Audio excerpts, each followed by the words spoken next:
तो आप सभी का स्वागत है हमारे चैनल बान एजुकेशन में। तो आज हम पढ़ने जा रहे हैं सैनिक स्कूल एंट्रेंस एग्जाम क्लास 9 के लिए साइंस का एक बहुत ही ज्यादा इंपॉर्टेंट चैप्टर जिसका नाम है रिप्रोडक्शन इन एनिमल।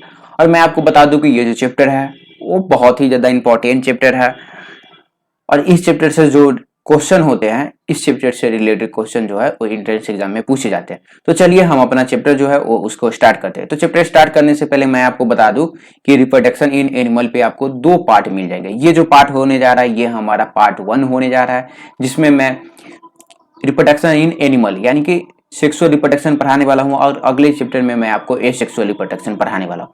तो अभी तक अगर आपने हमारे चैनल को सब्सक्राइब नहीं किया है तो प्लीज सब्सक्राइब कर लीजिए, क्योंकि आपको हमारे चैनल पे सारे सब्जेक्ट के वीडियो भी मिल जाएंगे और सारे सब्जेक्ट के स्टडी मटेरियल भी मिल जाएंगे। तो चलिए हम अपना चैप्टर स्टार्ट करते हैं। तो हमारा चैप्टर का ही नाम है रिप्रोडक्शन इन एनिमल। तो सबसे पहले हम जान लेते हैं कि ये जो टर्म रिप्रोडक्शन होता है इसका मतलब क्या होता है। तो यहाँ पे क्या हो, यहाँ पे आपको रिप्रोडक्शन का डिफिनीशन दिख रहा होगा और इसी डिफिनीशन से मैं आपको पढ़ाने वाला हूँ। तो डिफिनीशन है हमारा the production of new organism from the pre existing organism of the same species is known as reproduction. तो ये रिप्रोडक्शन क्या है, ये हमारा एक प्रोसेस है जिस प्रोसेस में क्या होता है प्री एग्जिस्टिंग ऑर्गेनिज्म से क्या होता है हमें न्यू ऑर्गेनिज्म को मिलता है। तो इस प्रोसेस को क्या बोलते हैं, हम रिप्रोडक्शन बोलते हैं। जैसे मैं यहाँ पे एग्जांपल देख सकते हैं कि ये जो है ये क्या है, ये हमारा मदर एलिफेंट है। क्या है ये, मदर एलिफेंट है, मदर एलिफेंट। और नीचे जो है वो हमारा क्या है, ये जो है हमारा वो बेबी एलिफेंट है। अब यहाँ पे देखिएगा कि ये जो मदर एलिफेंट है ये हमारा क्या है, एग्जिस्टिंग ऑर्गेनिज्म है। और इससे जो हमें नया मिल रहा है, नया बेबी एलिफेंट मिल रहा है, ये हमारा क्या है, ये जो है हमारा वो न्यू ऑर्गेनिज्म है। तो यहाँ पे क्या हो रहा है, हमें एग्जिस्टिंग ऑर्गेनिज्म से एक न्यू ऑर्गेनिज्म मिल रहा है, इसी को हम बोलते हैं रिप्रोडक्शन। अब दूसरा एग्जाम्पल भी देख लीजिए। अब यहाँ पे आपको दिख रहा होगा एक मंकी और उसके बच्चे आपको दिख रहे होंगे। तो यहाँ पे ये जो मंकी है वो हमारा क्या है, एग्जिस्टिंग ऑर्गेनिज्म है और इसके जो बच्चे हैं वो क्या है, एक न्यू ऑर्गेनिज्म है। तो यहाँ पे क्या हो रहा है, आपको ध्यान रखने वाली बात यह है कि प्री एग्जिस्टिंग या एग्जिस्टिंग ऑर्गेनिज्म से अगर हमें न्यू ऑर्गेनिज्म मिल रहा है तो उस प्रोसेस को हम क्या बोलते हैं, उसी प्रोसेस को हम बोलते हैं रिप्रोडक्शन। अब हम देख लेते हैं मेथड ऑफ रिप्रोडक्शन। तो मैं आपको बता दूं कि रिप्रोडक्शन जो होते हैं वो मेनली दो टाइप के होते हैं। एक होते हैं हमारा असेक्सुअल रिप्रोडक्शन और दूसरा होते हैं हमारा सेक्सुअल रिप्रोडक्शन। अब ये एसेक्सुअल और सेक्सुअल रिप्रोडक्शन मैं आपको बता दूं कि ये जो दोनों हैं वो एक दूसरे से बहुत ही ज्यादा अलग हैं, मतलब कि दोनों जो हैं वो सेम नहीं होते। तो चलिए अब हम क्या करते हैं, एसेक्सुअल रिप्रोडक्शन क्या होता है और सेक्सुअल रिप्रोडक्शन क्या होता है उसको डिफिनीशन में पूरे डिटेल में पढ़ लेते हैं। तो सेक्सुअल एंड एसेक्सुअल रिप्रोडक्शन, तो यहाँ पे देखिए पहला जो है हमारा वो एसेक्सुअल रिप्रोडक्शन का डिफिनीशन है, the production of new organism from single parents without the involvement of sex cell gamete is called asexual reproduction. अब यहाँ पे देखिए एसेक्सुअल रिप्रोडक्शन क्या होता है, इसमें जो हमारा न्यू ऑर्गेनिज्म आता है वो सिंगल पेरेंट से ही आता है। एक ही सिंगल पेरेंट से जो है वो हमें न्यू ऑर्गेनिज्म मिलता है और साथ ही साथ मैं आपको बता दूं कि उसमें सेक्स सेल या गैमेट का यूज नहीं होता है। अब मैं आपको सेल चैप्टर में पढ़ाया था, सेल फंक्शन एंड स्ट्रक्चर में, कि जो भी हमारे ऑर्गेनिज्म होते हैं वो एक प्री एग्जिस्टिंग सेल से आते हैं। सेल थ्योरी में आपको पढ़ाया था। तो सबसे पहले मैं आपसे एक बार रिक्वेस्ट करूंगा कि अभी तक अगर आप सेल नहीं पढ़े हैं तो जाके पढ़ लीजिए, क्योंकि सेल चैप्टर का इसमें बहुत ही ज्यादा यूज होने वाला है। तो एसेक्सुअल रिप्रोडक्शन क्या होता है, तो एसेक्सुअल रिप्रोडक्शन में आपको दो बातें बहुत ही ज्यादा क्लियरली ध्यान में रखना है कि इसमें क्या होता है, एक सिंगल पेरेंट्स का यूज होता है और साथ ही साथ इसमें कोई भी गैमेट यानी कि सेक्स सेल का यूज नहीं होता। तो अब हम जान लेते हैं कि ये जो हमारा एसेक्सुअल रिप्रोडक्शन है वो कौन कौन सा चीज में होता है और कौन कौन सा जो है वो इसका प्रोसेस है। तो देखिए बाइनरी फ्यूजन इन अमोबा, तो देखिए अमीबा जो होता है उसमें क्या होता है, बाइनरी फ्यूजन होता है। तो बाइनरी फ्यूजन क्या होता है, ये हमारा एक प्रकार का एसेक्सुअल रिप्रोडक्शन है। अब बडिंग इन हाइड्रा, तो बडिंग इन हाइड्रा, तो बडिंग क्या है, एक एसेक्सुअल रिप्रोडक्शन का एग्जांपल है। और हाइड्रा जो है हमारा वो एसेक्सुअल रिप्रोडक्शन से किसी भी न्यू ऑर्गेनिज्म को प्रोड्यूस करता है। अब मैं आपको बता दूं कि ये जो ये बाइनरी फ्यूजन और बडिंग को लेके आपको कोई भी दिक्कत लेने की कोई जरूरत नहीं है, क्योंकि इनको भी मैं पूरे डिटेल में पढ़ाने वाला हूं। तो एसेक्सुअल रिप्रोडक्शन में एक ही पेरेंट्स का यूज होता है, मतलब कि एक ही पेरेंट्स होते हैं और साथ ही साथ सेक्स सेल यानी कि गैमेट का यूज नहीं होता है। अब ये गैमेट क्या होता है वो भी मैं आपको आगे चल के पढ़ाने वाला हूं। चलिए आगे हमारा सेक्सुअल रिप्रोडक्शन क्या होता है, सेक्सुअल रिप्रोडक्शन हम जान लेते हैं। तो the production of new organism from two parents by making use of their sex cell gamete is called sexual reproduction. तो देखिए सेक्सुअल रिप्रोडक्शन जो होते हैं वो हमारे क्या होते हैं, उसमें दो पेरेंट्स का न्यूज हो, दो पेरेंट्स जो है वो उसमें पार्टिसिपेट करते हैं। और यहाँ पे एक पेरेंट्स जो होते हैं एक हमारे मेल होते हैं और एक जो होते हैं वो हमारे फीमेल होते हैं, मतलब कि दो पेरेंट्स का नीड होता है इसमें। और इसमें क्या होता है, सेक्स सेल यानी कि गैमेट का यूज होता है। अब ये गैमेट क्या होता है वो मैं आपको आगे चल के बताने वाला हूँ। तो देखिए यहाँ पे मैं आपको बताया कि अमीबा, अमीबा में क्या होता है, हमारा एक ही पेरेंट्स रहता है और इसी एक पेरेंट्स से क्या होता है, एक न्यू ऑर्गेनिज्म हमें मिलता है। लेकिन सेक्सुअल रिप्रोडक्शन में क्या होता है, हमारे दो पेरेंट्स का यूज होता है। अब देखिए जो भी ह्यूमन बींग्स होते हैं, कोई भी ह्यूमन बींग्स, उनका जो प्रोडक्शन होता है वो दो पेरेंट्स, तो ये सेक्सुअल रिप्रोडक्शन के कारण होता है। फिश भी जो है वो हमारे सेक्सुअल रिप्रोडक्शन के कारण ही क्या होता है, उसका प्रोडक्शन होता है। कैट, डॉग, तो ये जो भी आप एग्जांपल देख रहे हैं ये हमारा क्या हुआ है, ये सेक्सुअल रिप्रोडक्शन। यानी कि अगर फिश, कोई नया फिश अगर रिप्रोड्यूस होने वाला है तो क्या होना, एक मेल फिश का जरूरत पड़ेगा और एक फीमेल फिश का जरूरत पड़ेगा। तो ये जो चीज है ये आपको समझ में आ गया होगा। तो तब से मैं आपको बता रहा था कि ये सेक्सुअल गैमेट, ये गैमेट क्या होता है, सेक्सुअल, ये मैं आपको बता देता हूँ। तो देखिए male gametes in animal is called sperm. तो देखिए male gamete in animal is called sperm, female gametes in animal is called egg. अब ये स्पर्म और एग क्या होता है, तो मैं आपको सेल चैप्टर का यहाँ पे फिर से डिस्कशन आ जाएगा। तो देखिए मैं आपको सेल चैप्टर में पढ़ाया था या अभी भी मैं ये चीज अभी फिर से पढ़ा रहा हूँ कि देखिए कोई भी अगर न्यू ऑर्गेनिज्म को फॉर्म करना है सेक्सुअल रिप्रोडक्शन में तो क्या होता है, एक मदर और एक एक मेल और एक फीमेल का नीड होता है वहां पे। तो देखिएगा कि मेल जो है वो अपने एक सेल गैमेट प्रोड्यूस करते हैं, मेल जो है वो गैमेट प्रोड्यूस करते हैं जिसको हम स्पर्म बोलते हैं, और फीमेल जो है वो एग प्रोड्यूस करते हैं। अब ये जो एग और स्पर्म मिल के क्या करते हैं, बेबी को प्रोड्यूस करते हैं, मतलब कि न्यू ऑर्गेनिज्म जो है इसी से जो है वो हमारा बनता है। अब हम क्या करते हैं, स्पर्म क्या होता है और एग क्या होता है वो देख लेते हैं। तो यहाँ पे देखिए ये जो आप स्ट्रक्चर देख रहे हैं, ये जो डायग्राम है ये हमारा स्पर्म का डायग्राम है, स्पर्म। और ये जो आप डायग्राम देख रहे हैं ये जो है वो एग का डायग्राम है। स्पर्म जो है हमारा वो कुछ इस तरह का दिखता है और एग जो है वो हमारा कुछ इस तरह का दिखता है। अब यहाँ पे देखिए हम स्पर्म और एग के बारे में, जिसको एग को हम ओवा भी बोलते हैं, अब ये क्या होता है वो देख लेते हैं। तो देखिए sperm is exactly small cell, तो स्पर्म जो होते हैं वो बहुत ही ज्यादा स्मॉल सेल होते हैं और साथ ही साथ एग भी जो होते हैं वो भी बहुत ही ज्यादा स्मॉल सेल होते हैं। अब यहाँ पे एक चीज आपको ध्यान रखना है कि ये जो स्पर्म है या ये जो आप देख रहे हैं एग, ये हमारे क्या है, ये जो है ये दोनों चीज है वो हमारे सेल है। सेल क्या होते हैं, मैं आपको पढ़ाया था कि ये जो होता है किसी भी ऑर्गेनिज्म का बेसिक स्ट्रक्चर होता है। तो कोई भी ऑर्गेनिज्म जो है हमारा बनता है वो सेल से ही बनता है। तो यहाँ पे स्पर्म और एग दोनों सेल मिलता है तभी कोई भी ऑर्गेनिज्म हमारा सेक्सुअल रिप्रोडक्शन में प्रोड्यूस होता है। अब आगे चलिए देख लेते हैं। The sperm have head, middle piece and tail. तो यहाँ पे देखिए स्पर्म के पास क्या है, आपको दिख रहा होगा स्पर्म के पास एक हेड है, ये जो स्ट्रक्चर देख रहे हैं ये हेड है। अब इसके पास मिडिल पीस है, मिडिल वाला पार्ट है, और इसके पास जो है वो एक टेल है, मतलब कि पूंछ भी इसके पास होता है। अब यहाँ पे देखिए egg is a single cell, तो मैं आपको बता दूं कि ये स्पर्म भी हमारा सिंगल सेल होता है और एग भी हमारा सिंगल सेल होता है। अब यहाँ पे देखिए दोनों जो है हमारा वो सिंगल सेल ही है। अब outside the cell membrane of an egg there is a thin layer of jelly coat which allow only one sperm to enter into it during fertilization। तो मैं आपको बता देता हूं कि देखिए मैं आपको बताया था कि मेल गैमेट और फीमेल गैमेट दोनों मिलते हैं तो क्या होता है, किसी भी न्यू ऑर्गेनिज्म का प्रोडक्शन होता है। तो देखिए जब ये जो स्पर्म जो है वो हमारा क्या जाता है, ये एग से जाके फ्यूज करेगा। अब एग के बाहर आप देख रहे होंगे एक कोटिंग दिख रहा होगा आपको, येलो येलो कलर का, ये जो येलो वाला कोट दिख रहा है ये जो है ये इसको हम जेली कोट बोलते हैं। अब ये जेली कोट क्या करता है, जेली कोट जो है वो एक प्रकार का गार्डिंग का काम करता है, मतलब कि गार्ड करता है। और ये गार्ड करने में क्या करता है, ये जो है वो सिर्फ एक ही स्पर्म सेल को, एक ही सिंगल सेल को क्या करेगा, ये जो है वो इसको अलाउ करेगा स्पर्म से फ्यूज करने, सॉरी एग से फ्यूज करने में। मतलब कि अगर बहुत सारा सेल स्पर्म सेल जो है अगर जाएगा चाहेगा कि हम जाके फ्यूज कर जाएगा तो नहीं, क्योंकि ये जो जेली कोट है ये क्या करता है, एक ही सिंगल सिंगल सेल को ही, सिंगल स्पर्म सेल को ही अलाउ करता है फ्यूज होने में।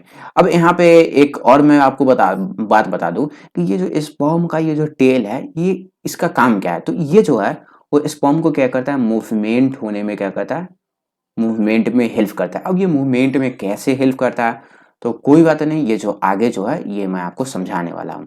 तो ये आपको समझ में आ गया होगा। चलिए अब हम आगे बढ़ते हैं।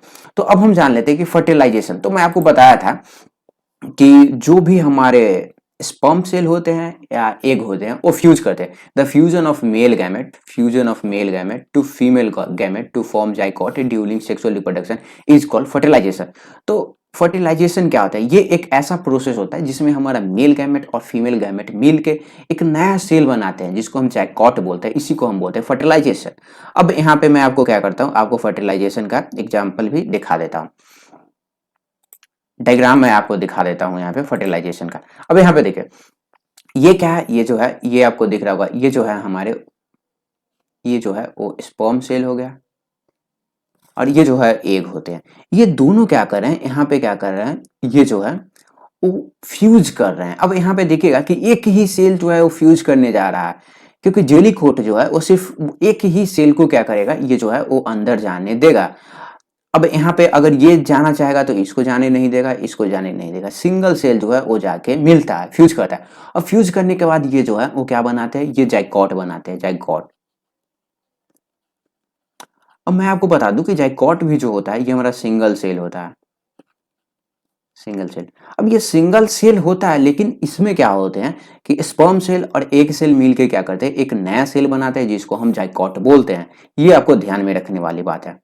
अब यहाँ पे आपको दिख रहा होगा zygote is actually a fertile cell. तो देखिए जो भी हमारे, देखिए एग, एग जो होता है वो हमारा क्या होता है, वो हमारा फीमेल गैमेट होता है। स्पर्म जो होता है वो हमारा मेल गैमेट होता है।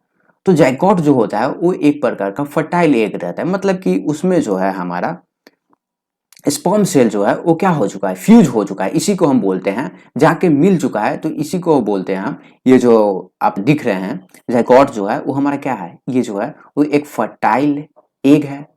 और ये जो होते हैं वो हमारे सिंगल सेल होते हैं। अब हम देख लेते हैं एम्ब्रॉय क्या होता है। Unborn baby at early stage of development in uterus is called एम्ब्रॉय। तो देखिए जो भी अनबॉर्न बेबी होते हैं, यूटेरस में होते हैं, इमेच्योर बेबी, वो हमारे क्या कहलाते हैं, वो एम्ब्रॉय कहलाते हैं। तो ये जो चीज है ये आपको फर्टिलाइजेशन समझ में आ गया और एम्ब्रॉय समझ में आ गया होगा। अब फर्टिलाइजेशन में फिर से बता देता हूँ। मेल गैमेट्स और फीमेल गैमेट्स मिलते हैं तो वो एक नया सेल बनाते हैं जिसको हम बोलते हैं जाइगोट, जेड से सॉरी, जाइगोट बनाते हैं। और जाइगोट जो होता है वो एक फर्टाइल एग रहता है, मतलब कि ये जो है वो एक न्यू सेल बनते हैं, हमारा जाइगोट बनता है। और ये जो है वो मेल गैमेट और फीमेल गैमेट से बना हुआ रहता है, मतलब कि स्पर्म और एग से, ओवा से ये जो है वो हमारा बना हुआ रहता है। अब देखिए फर्टिलाइजेशन भी जो होते हैं वो हमारे दो टाइप के होते हैं। एक होते हैं हमारा इंटरनल फर्टिलाइजेशन और दूसरा होता है हमारा एक्सटर्नल फर्टिलाइजेशन। तो सबसे पहले फर्टिलाइजेशन, मेल गैमेट्स और फीमेल गैमेट्स मिलते हैं उसको फर्टिलाइजेशन बोलते हैं। अब ये इंटरनल फर्टिलाइजेशन क्या होता है और एक्सटर्नल फर्टिलाइजेशन क्या होता है। तो इंटरनल फर्टिलाइजेशन में क्या होता है कि जो भी एग है या स्पर्म है, मेल गैमेट्स या फीमेल गैमेट जो होते हैं वो कहाँ पे फ्यूज करते हैं, fertilisation which take place inside the body of female is called internal fertilisation. तो इंटरनल फर्टिलाइजेशन में क्या होता है, जो भी मेल गैमेट्स है या फीमेल गैमेट्स है वो कहाँ पे फ्यूज करते हैं, फीमेल के बॉडी के अंदर, इनसाइड जो है वो हमारा फ्यूजन टेक प्लेस होता है किसी भी फीमेल के। अब ये इंटरनल फर्टिलाइजेशन कहाँ पे होता है, काउ में होता है, डॉग में होता है, ह्यूमन बींग्स में होता है, रेप्टाइल्स, लिजार्ड, स्नेक। तो ये जो भी एग्जाम्पल देख रहे हैं इसमें क्या होता है कि जो भी फर्टिलाइजेशन टेक प्लेस होता है वो फीमेल बॉडी के अंदर टेक प्लेस होता है। जैसे में यहाँ पे आपको दिख रहा होगा कि मंकी के केस में क्या होता है और यहाँ पे इसके केस में क्या होता है, हमारा इंटरनल फर्टिलाइजेशन टेक प्लेस होता है। अब हम जान लेते हैं कि एक्सटर्नल, तो इंटरनल मतलब कि आपको मालूम है कि इंटरनल मतलब होता है इनसाइड और एक्सटर्नल मतलब आउटसाइड। तो ये जो हमारा एक्सटर्नल फर्टिलाइजेशन है ये just outside of body take place होता है। Fertilisation which take place outside the body of, outside the female body is called external fertilisation. तो एक्सटर्नल फर्टिलाइजेशन क्या होता है, किसी भी ऑर्गेनिज्म के, चाहे वो मेल हो या फीमेल हो, मतलब कि फीमेल ऑर्गेनिज्म के बॉडी में ये जो हमारा वो टेक प्लेस नहीं होता है, ये जो है वो कहाँ पे होता है, ये आउटसाइड टेक प्लेस होता है। अब इसका एग्जांपल क्या है, एग है और फिश है। अब आपके दिमाग में एक क्वेश्चन आ रहा होगा, तो ये होता कैसे है, तो मैं आपको बता देता हूँ कि ये कैसे होता है। तो देखिए, यहाँ पे मैं ये पेन चेंज कर लेता हूँ ताकि ये जो सारा चीज़ है वो आपको समझ में आ जाए। देखिए, यहाँ पे फ्रॉग और ये जो फिश देख रहे हैं, ये हमारा एक्सटर्नल फर्टिलाइजेशन से क्या करते हैं, रिप्रोड्यूस करते हैं। तो इसमें क्या होता है वो मैं आपको बता देता हूँ। तो इसमें क्या होता है कि पहले जो भी फीमेल फ्रॉग होते हैं वो क्या करते हैं, वो एग प्रोड्यूस कर देते हैं। एग प्रोड्यूस कर दिए, ये मान लीजिए रेड कलर का जो है वो एग प्रोड्यूस कर दिए। अब क्या होगा कि ये जो मेल मेल फ्रॉग जो होते हैं वो क्या होते हैं, इसी एग पे जो है वो अपना स्पर्म प्रोड्यूस कर देते हैं। स्पर्म प्रोड्यूस कर दिए, स्पर्म प्रोड्यूस कर दिए। अब जब ये स्पर्म और एग प्रोड्यूस हो चुका है तो ये क्या फॉर्म कर देते हैं, ये जो है वो जाइगोट फॉर्म कर देते हैं। ये जो है वो हमारा जाइगोट बन जाता है। जाइगोट ये जो है वो हमारा बन जा रहा है।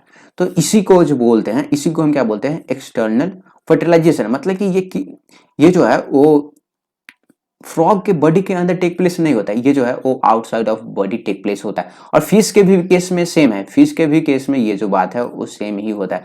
तो इंटरनल और एक्सटर्नल फर्टिलाइजेशन जो है वो आपको समझ में आ गया होगा। अब मैं आपको थोड़ा सा बता देता हूँ कि कोई भी ऑर्गेनिज्म जो है वो किस तरह से रिप्रोड्यूस करता है, मतलब कि कैसे जो होते हैं वो न्यू ऑर्गेनिज्म आते हैं। और ये जो प्रोसेस है वो मैं आपको आगे चल के डिटेल में भी पढ़ाने वाला। तो देखिए, सबसे पहले क्या होता है, male parents produce male gametes called sperm. तो मेल जो होते हैं वो मेल गैमेट्स प्रोड्यूस करते हैं, स्पर्म प्रोड्यूस करते हैं। फिर क्या होता है, फीमेल पेरेंट्स जो होते हैं वो फीमेल गैमेट्स प्रोड्यूस करते हैं, जिसको हम बोलते हैं एग। और स्पर्म और एग जो है वो सिंगल सेल है, ये एक प्रकार का सेल होता है। अब आगे देखिए, sperm and egg fuse to form zygote. तो स्पर्म और एग जो होते हैं वो फ्यूज मिल के क्या बनाते हैं, जाइगोट बनाते हैं। और जाइगोट जो होते हैं वो मैं आपको बता दूं कि सिंगल सेल होते हैं। अब यहाँ पे देखिए, zygote divided to form an embryo. तो बहुत सारा जाइगोट क्या होते हैं, ये मल्टीप्लाई होने लगते हैं। मल्टीप्लाई होने के बाद ये बहुत सारे में डिवाइड हो जाते हैं, फिर जो है ये एम्ब्रॉय बनाते हैं। अब आगे देखिए, एम्ब्रॉय ग्रो एंड बिकम फ्यूटस। तो एम्ब्रॉय जो होते हैं वो ग्रो होते हैं, फिर ये फ्यूटस बन जाते हैं। और फिर जो होते हैं वो क्या होते हैं, न्यू बेबी का प्रोडक्शन होता है। तो ये जो प्रोसेस है वो मैं आपको अभी बता दिया, लेकिन आगे भी चल के मैं इसको पूरे डिटेल में आपको डिस्कस करने वाला। तो अब हम क्या करते हैं, अब हम जान लेते हैं मेल रिप्रोडक्टिव ऑर्गन और फीमेल रिप्रोडक्टिव ऑर्गन। तो यहाँ पे आपको दिख रहा होगा मेल रिप्रोडक्टिव सिस्टम। तो मैं आपको बता देता हूँ कि हमारे बॉडी में क्या होता है, डिफरेंट डिफरेंट पार्ट्स होते हैं। जैसे में हाथ हो गया, पैर हो गया। तो हाथ का यूज हम कहाँ पे करते हैं, किसी चीज को लिखने में करते हैं। पैर का वॉकिंग, चलने में करते हैं। उसी प्रकार एक हमारे पास सिस्टम है जिसको हम बोलते हैं रिप्रोडक्टिव सिस्टम। अब ये रिप्रोडक्टिव सिस्टम क्या होता है, ये हमें रिप्रोडक्शन में हेल्प करता है और इसका भी डिफरेंट डिफरेंट पार्ट होता है। और ये डिफरेंट डिफरेंट पार्ट जो होते हैं इसके डिफरेंट डिफरेंट काम भी होते हैं। तो देखिए, सबसे पहले हम पढ़ लेते हैं मेल रिप्रोडक्टिव सिस्टम, उसके बाद हम पढ़ेंगे फीमेल रिप्रोडक्टिव सिस्टम। तो मेल रिप्रोडक्टिव सिस्टम क्या होता है वो हम देख लेते हैं। तो यहाँ पे देखिए, the human male reproductive system consist of testis, scrotal sac, epididymis, sperm duct, seminal vehicle, penis. तो ये जो भी आपको दिख रहा होगा, टेस्टिस हो गया, स्क्रोटल सैग हो गया, स्पर्म डक हो गया, पेनिस, ये जो भी स्ट्रक्चर है ये हमारे क्या है, ये जो भी पार्ट है ये मेल रिप्रोडक्टिव सिस्टम के पार्ट है। अब मैं आपको बता दूं कि मैं इसका डायग्राम भी समझाऊंगा, इसलिए आपको घबराने की कोई जरूरत नहीं है। तो सबसे पहले हम पढ़ लेते हैं टेस्टिस। तो टेस्टिस क्या होता है, तो टेस्टिस बताने से पहले मैं आपको क्या करता हूँ, इसका स्ट्रक्चर बता देता हूँ, इसका डायग्राम बता दे रहा हूँ। तो यहाँ पे आप देखिएगा कि ये जो स्ट्रक्चर है जिसको मैं अभी पीला कर रहा हूँ, इस स्ट्रक्चर को क्या बोलते हैं, हम इसको बोलते हैं टेस्टिस। अब ये आप देख सकते हैं कि टेस्टिस जो है वो ओवल शेप का होता है। क्या होता है, ओवल शेप का होता है। अब हम जान लेते हैं कि ये जो टेस्टिस है इसका क्या फंक्शन है, मतलब कि इसका क्या वर्क है, कैरेक्टरिस्टिक है। तो testis is a oval shape organ which lie outside the abdominal cavity. Testis are the real reproductive organ in men. Testis produce sperm. तो टेस्टिस जो होते हैं सबसे पहले आपको ध्यान रखना है कि ये एक ओवल शेप ऑर्गन है और साथ ही साथ ये जो है ये हमारे बॉडी के आउटसाइड होता है। अब यहाँ पे सबसे बड़ा पॉइंट इसका ये है कि ये बहुत ही ज्यादा इंपॉर्टेंट पॉइंट है, मैं यहाँ पे स्टार मार्क्स दे रहा हूँ। तो हमारा स्टार मार्क्स ये है कि testis are the real reproductive organ in man. तो ये जो होते हैं ये रियल रिप्रोडक्टिव ऑर्गन होते हैं। क्यों, क्योंकि टेस्टिस जो होते हैं वो स्पर्म को क्या करते हैं, स्पर्म रिलीज करते हैं। स्पर्म प्रोड्यूस करते हैं। और स्पर्म क्या होता है, ये जो स्पर्म है ये हमारा गैमेट है। क्या है, स्पर्म जो है वो गैमेट है, और इसी गैमेट से क्या होता है, कोई भी बेबी या कोई भी चीज जो है उसका फॉर्मेशन होता है। तो आपको मालूम चल गया होगा कि ये जो टेस्टिस है इसका काम क्या है, ये जो है वो स्पर्म बनाता है। समझ में आ गया, ये जो है वो स्पर्म बनाने में इसका काम आता है। अब हम देख लेते हैं स्क्रोटल सैक। तो स्क्रोटल सैक, तो ये सैक का मतलब क्या होता है, तो मैं आपको बता दूं कि ये जो होते हैं वो किसी चीज को स्टोर करने के लिए यूज किया जाता है। तो यहाँ पे देखिए क्या है इसका, the bag like structure which cover testis. तो ये जो है ये बैग लाइक स्ट्रक्चर है जो क्या करता है, टेस्टिस को कवर करता है। तो यहाँ पे ये जो पार्ट है वो टेस्टिस है, और इसको कवर करने के लिए ये जो मैं यहाँ पे आपको ये जो अपर लेयर वाला जो एक थीन मसल्स होते हैं जिसको हम क्या बोलते हैं, इसको हम बोलते हैं स्क्रोटल सैक। ये समझ में आ गया होगा आपको। चलिए अब हम आगे बढ़ते हैं। आगे हमारा एपिडर्मिस। देखिए थोड़ा सा इसका प्रोनाउंसिएशन में मेरा गलती हो सकता है, इसको आप माफ कीजिएगा। तो देखिए epidermis, the sperm formed in testis come out and go into the coiled tube called epididymis. It also store the sperm temporary. अब ये एपिडिडमिस क्या होता है तो मैं आपको बता देता हूँ। यहाँ पे मैं पेन चेंज कर लेता हूँ। तो ये जो स्ट्रक्चर आप देख रहे हैं, 2 सेकेंड मैं यहाँ पे हाईलाइटेड यूज कर देता हूँ। तो यहाँ पे ये जो स्ट्रक्चर आप देख रहे हैं जहाँ पे पेन है, ये क्वाइल लाइक स्ट्रक्चर है। इसको हम क्या बोलते हैं, इसको हम बोलते हैं एपिडिडमिस। एपिडिडमिस का काम कर क्या रहता है कि जो भी स्पर्म बन रहा है टेस्टिस में वो किसके द्वारा ट्रांसपोर्ट होता है, हमारा इसी क्वाइल के द्वारा ये जो है वो हमारा ट्रांसपोर्ट होता है। यहाँ पे आपको दिख रहा होगा इसी क्वाइल के द्वारा ट्रांसपोर्ट होता है। और साथ ही साथ ये जो है वो टेम्पररी स्पर्म को क्या करता है, स्टोर करता है। तो ये चीज जो है वो आपको समझ में आ गया होगा। अब हम जान लेते हैं यूरेथ्रा। यूरेथ्रा क्या होता है, तो it is a thick walled muscles duct and it common passes for urine and semen. Urethra carries sperm to the organ called penis.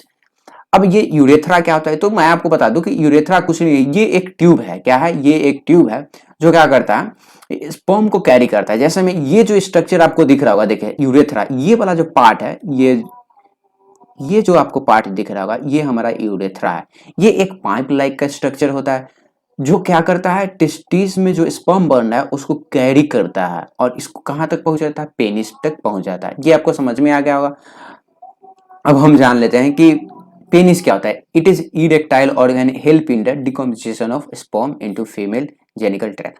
तो देखिए मैं आपको बता दूं कि ये जो स्ट्रक्चर देख रहे हैं ये क्या है, ये पेनिस है। और पेनिस का काम क्या कर रहा है, तो पेनिस जो भी स्पर्म यहाँ पे बन रहा है टेस्टिस में उसको कैरी करके फीमेल रिप्रोडक्टिव सिस्टम में इसको क्या करता है, ये डिकम्पोज करता है। ये आपको समझ में आ गया होगा। चलिए तो मेल रिप्रोडक्टिव सिस्टम जो है ये आपको समझ में आ गया होगा।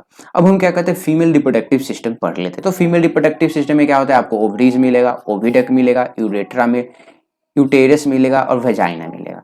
अब देख लेते हैं कि ओवरीज क्या होता है। It is a oval shape organ which are outside the abdominal cavity in women. तो देखिए कुछ नहीं, मैं आपको बता दूं कि ये जो स्ट्रक्चर देख रहे हैं, ये जो स्ट्रक्चर आपको दिख रहा होगा ये क्या है, ये ओवरी है। तो जैसे मेन किसी भी मेल का मेन रिप्रोडक्टिव पार्ट क्या था, टेस्टिस था, क्योंकि वो स्पर्म बना रहा था। वहीं पे ये जो ओवरी है वो क्या करता है, ये जो है वो एग बनाने का काम करता है। ये आपको समझ में आ गया।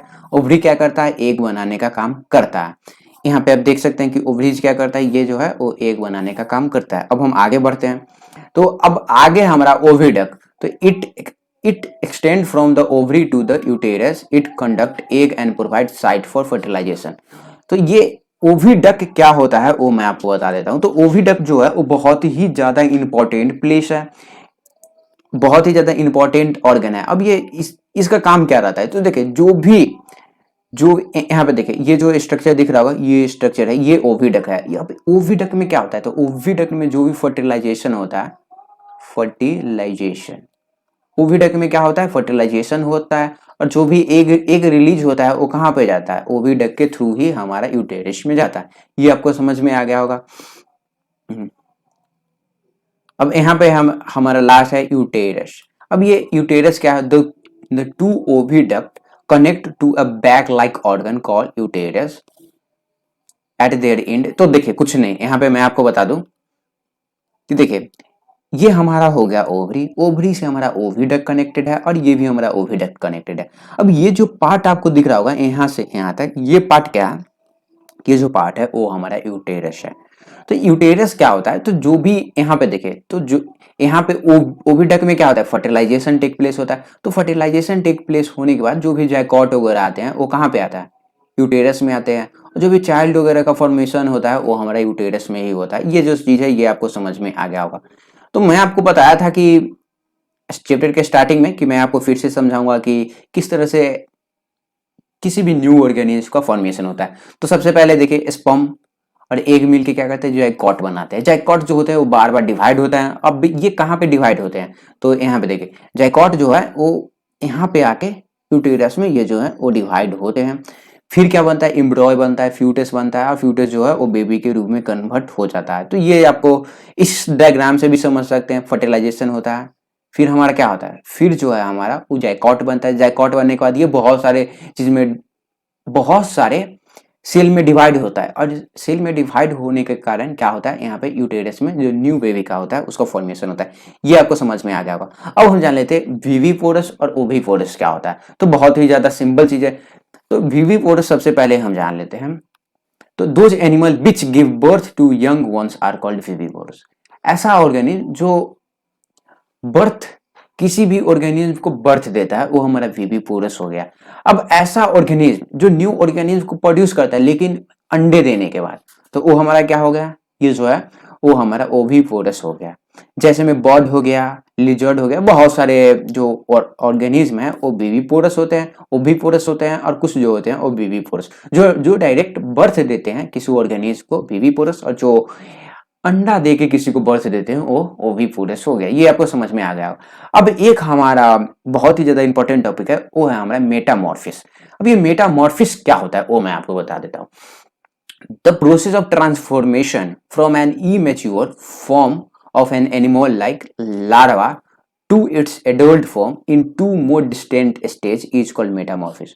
तो देखिए मेटामॉर्फिस जो है ये एक स्टेज होता है जिसमें कोई ऑर्गेनिज्म जो है वो फुल्ली डेवलप नहीं होता है। उसको 2-3 प्रोसेस से क्या करना पड़ता है, उसको जाना पड़ता है, गुजरना पड़ता है, तब जाके वो क्या करता है, वो एडल्ट फॉर्म में कन्वर्ट हो जाता है। मतलब कि पहले वो क्या करेगा, लार्वा से क्या होता है, ये जो हमारा वो एडल्ट फॉर्म में कन्वर्ट होता है। अब इसका एग्जाम्पल भी देख लीजिए। तो इसका एग्जाम्पल में जो है वो बहुत ही ज्यादा इंपॉर्टेंट एग्जाम्पल है, ये आपको ध्यान में रखना है। तो इसका एग्जाम्पल में फ्रॉग आ जाता है और सिल्क वार्म आ जाता है। अब मैं आपको ये समझा भी देता हूं कि ये होता क्या है। तो देखिए तो भी फ्रॉग क्या करता है, फ्रॉग जो है वो अंडे देते हैं, और फ्रॉग अंडा देता है। फिर अंडा क्या होता है, ये जो जाइगोट में फॉर्म होके ये सबसे पहले क्या बोलता है, टेडपोल बनता है। क्या बोलता है, डायरेक्ट ये जो है वो हमारा फ्रॉग नहीं बनता है, ये टैडपोल बनता है। और ये जो इमेज देख रहे हैं ये अर्ली टैडपोल बना, फिर ये थोड़ा सा डेवलप होता है तो ये लेटर टैडपोल में कन्वर्ट हो जाता है, फिर जाके क्या होता है, ये जो है वो एडल्ट फ्रॉग में कन्वर्ट हो रहा है। तो यहाँ पे आप देखिएगा कि पहले ये जो है वो एक तरह से लार्वा में है, सॉरी ये जो है वो लार्वा में है, फिर ये दूसरा स्टेज आता है, फिर इसका तीसरा स्टेज आता है, फिर ये चौथा स्टेज में आता है। तो यहाँ पे क्या हो रहा है, 2-3 स्टेज में क्या करना पड़ता है, इसको गुजरना पड़ता है, फिर जो है ये बनता है। ये मेटामॉर्फिस आपको समझ में आ गया। अब हम पढ़ लेते हैं, यहाँ पे देखें। अब बटरफ्लाई या सिल्क वार्म का आप एग्जाम्पल देख लीजिए।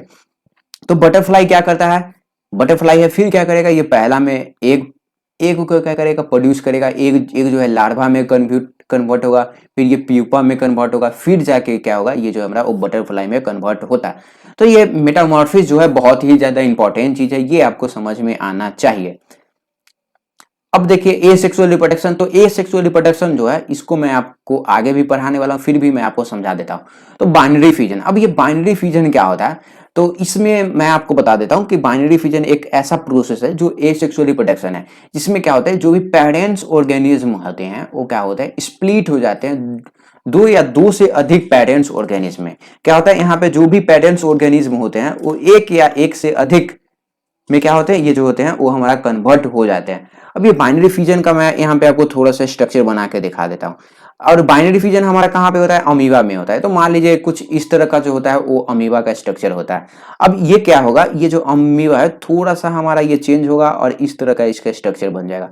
अब इसका जो न्यूक्लियस है वो 2 पार्ट में डिवाइड हो जाएगा। अब इसका जो न्यूक्लियस 2 पार्ट में, एक इधर आ गया और एक इधर आ जाएगा। फिर ये जो है वो क्या होगा, आधा आधा जो है ये हमारा स्प्लिट हो जाएगा। ये जो पार्ट आप देख रहे हैं ये हाफ हाफ में स्प्लिट हो जाता है। तो मैं यहाँ पे क्या करता हूँ, पेन चेंज कर लेता हूँ।